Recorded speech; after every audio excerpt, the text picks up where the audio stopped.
అవిద్య అంటే కర్మ, విద్య అంటే ఉపాసన. ఈ రెండు తెలుసుకోండి. అవిద్య అంటే కర్మ. ఏంటంటే కర్మను అవిద్య అంటారు ఏమిటి అంటే బ్రహ్మజ్ఞానం లేదు కర్మ ఆచరణ. విద్య అంటే ఉపాసన. అది ఇక్కడ విద్యావతి అనే మాటకు అర్థం ఏంటంటే ఉపాసనలో చెప్పబడ్డ మంత్రము అంతా ఆవిడ రూపమే అని చెప్పడానికి విద్యావతి అన్నారు. ఇక్కడ విద్యాంగి అని చెప్పడం దీనికి సంప్రదాయబద్ధమైన వాక్యం కనుక సంపూర్ణ పరమోత్తమామృత కళ విద్యావతి. విద్యావతి అంటే అమ్మ గురించి చెప్పిన మంత్రము కూడా అమ్మ రూపమే. మంత్రం పేరు విద్య, తంత్రం పేరు విద్య. ఈ రెండు అమ్మ రూపములే. కానీ విద్యావతి భారతి.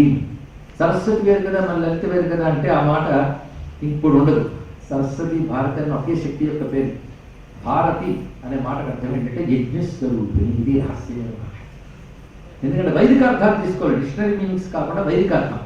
భారతి అంటే భారతి భరతాశ్రిత అమ్మవారి నామాల్లో ఉంది. భరతుడు అంటే యజ్ఞాగ్ని అని అర్థం. వేదమునందు భరతుడు అంటే యజ్ఞాగ్ని.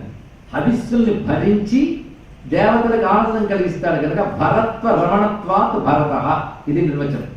కానీ యజ్ఞాగ్ని భరతుడైతే యజ్ఞాగ్ని యందు చేయబడుతున్న యజ్ఞమంతా భారతి.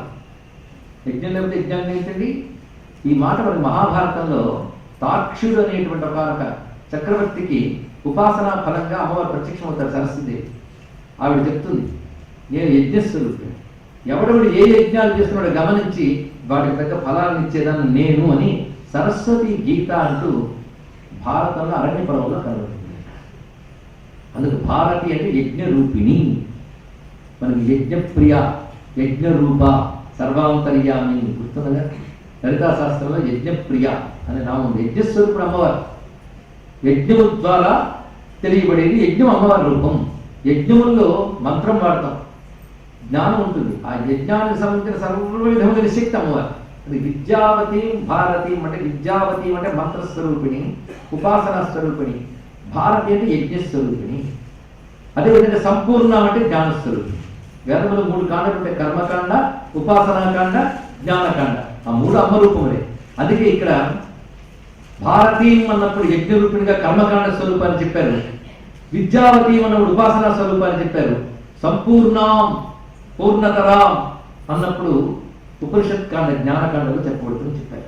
కానీ వేదమునందు కర్మకాండ యందు యజ్ఞముగా, ఉపాసనాకాండ యందు విద్యగా, అదేవిధంగా బ్రహ్మకాండము జ్ఞానకాండమునందు ఉపనిషత్ ప్రతిపాద్యమైన తత్వముగా అమ్మవారి ఉన్నారు. అది ఇందులో భావం.